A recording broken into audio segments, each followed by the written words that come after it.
Крапива. Род цветковых растений семейства крапивные. Род включает в себя более 60 видов.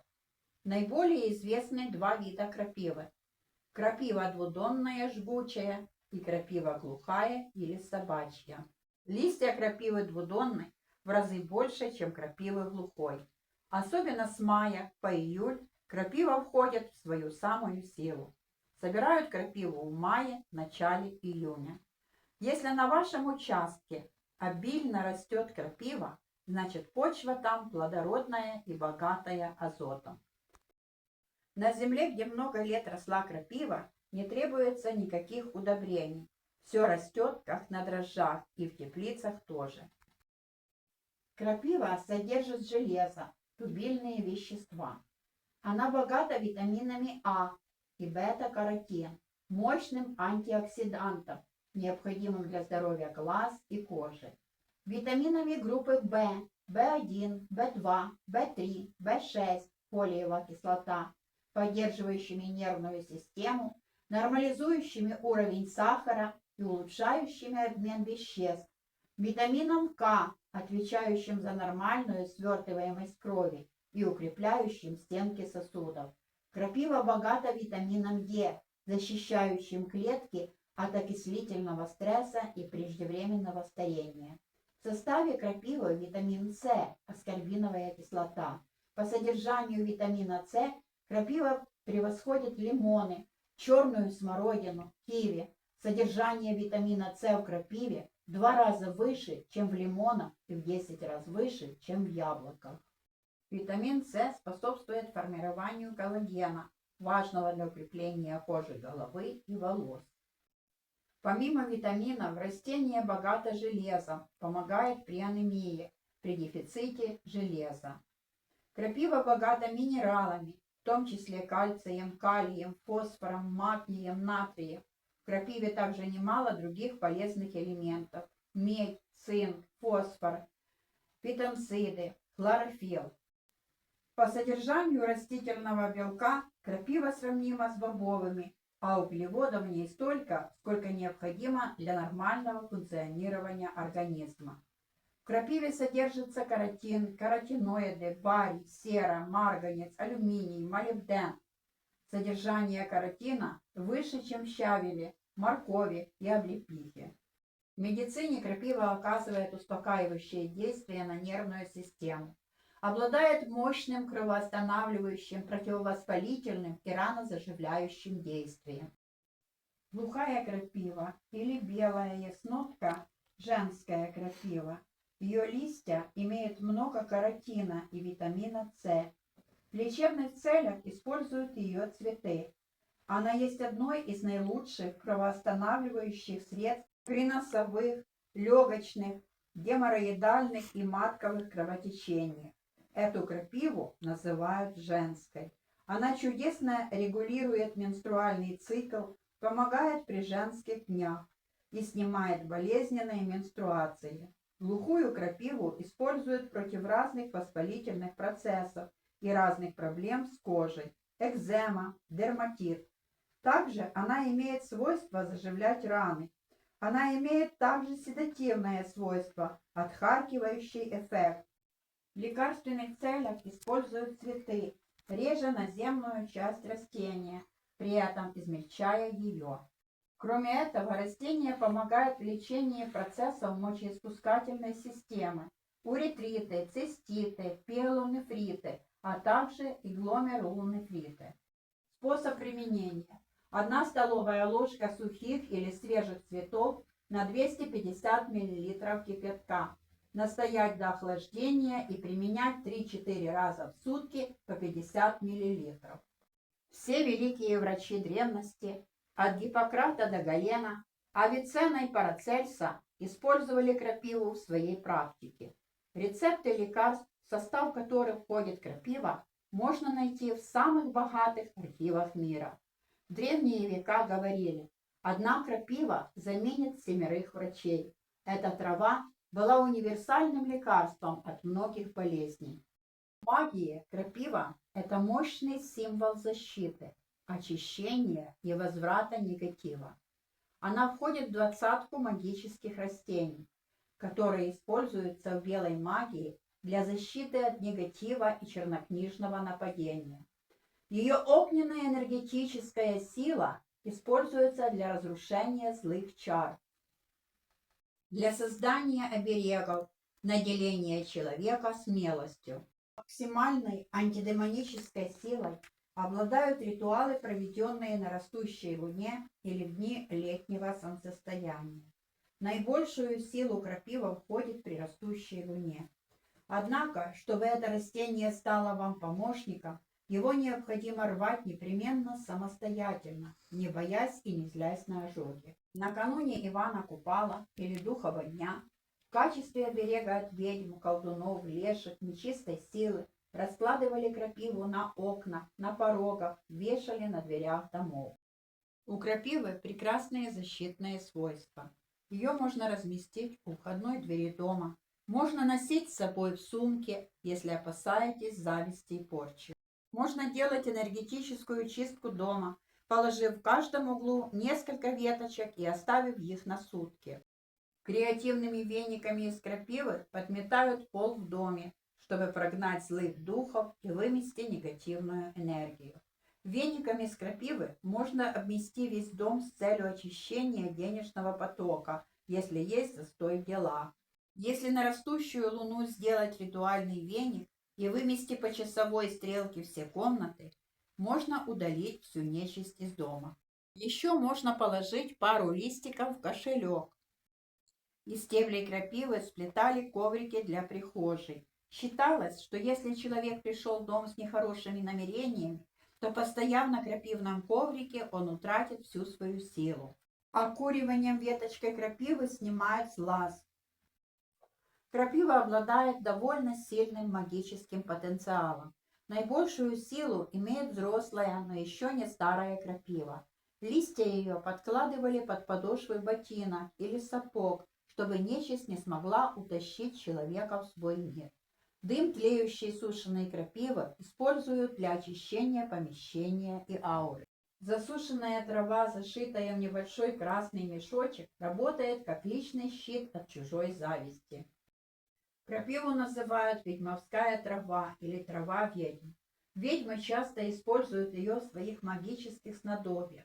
Ее листья чаще всего идут в защитные зелья. Если смешать сушеную крапиву с солью и носить ее с собой в небольшом тканевом мешочке, такой оберег защитит вас от темной магии. Если в вашем доме есть маленький ребенок, положите в углу его комнаты несколько листиков крапивы. Она прогонит детские страхи, а малыш будет лучше спать и реже болеть. Также, если пару листиков крапивы положить под подушку ребенку, ребенок будет лучше спать и не будет так часто болеть. Везде, где растет эта удивительная трава, считается, что крапива может усилить человека храбрость и мужество, инициативность и честность, уберечь воина в бою и принести ему победу. Для этого нужно в качестве амулета носить с собой засушенные листья крапивы. Полезные свойства крапивы использовались с незапамятных времен. В скандинавской мифологии крапива является одним из символов бога Тора. Поэтому ее принято было сжигать во время грозы, которую также связывали с именем этого грозного бога. Крапива символизирует мощь бога Тора, его неукротимую силу, способность противостоять любым врагам. Ее жгучесть – это напоминание о громе и молнии, оружии бога Тора. Воины Тора использовали крапиву в обрядах для придания себе храбрости и защиты. Тор – защитник богов и людей, громовержец, чья сила, как жало крапивы, жжет врагов и оберегает своих. Воины, отправляясь в походы, имели в нательных мешочках порошок из высушенных листьев крапивы. Им и засыпали раны, полученные в сражениях. Крапива ускоряла свертывание крови, способствовала скорейшему заживлению.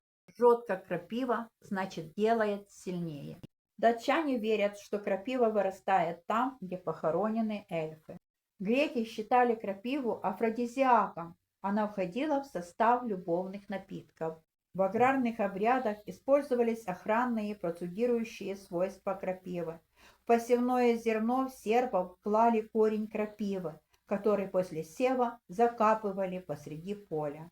На гряды капусты сажали выкопанную с корнем крапиву, приговаривая: крапива червям, а капуста нам. В Моравии крапиву клали в первую телегу навоза, вывозимого в поле. В Страстную субботу болгары варили крапиву и мазали отваром крупный рогатый скот, чтобы он не бесновался. Еще в X веке из крапивы делали канаты, холсты, шили паруса. Благодаря феноменальной прочности волокон в прошлые века из крапивы изготавливали самые надежные корабельные паруса. Лучшие рыболовные сети и другие приспособления делают из крапивного волокна, потому что оно долгое время может находиться под водой, не теряя прочность. В Японии у крапивы совершенно особый статус, ведь из нее делали одежду для самураев, включая прочные и легкие плетеные щиты. Японские самураи изготавливали из нее в сочетании с шелком прочные доспехи. Из высушенных особым способом стеблей делали щиты, а из волокна – тетиву для луков. В Китае и Корее растут виды крапивы, из которых получают шелковистые волокна, не подверженные гниению. Из них издавна делали прочные дорогие ткани, в том числе и для парадных национальных костюмов. Из других сортов производили самые лучшие прочные паруса и канаты, а также тонкую, не знающую износа ткань. Эта трава была универсальным сырьем для изготовления тканей и канатов. Сделанная ткань из крапивы по свойствам напоминает лен.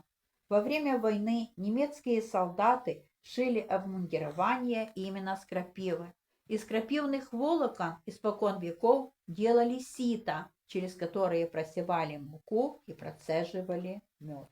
Из корней крапивы получали желтую краску. Листья крапивы получают совершенно безвредный, экологически чистый пищевой краситель. Эта трава есть прекрасным пищевым продуктом с полезными веществами.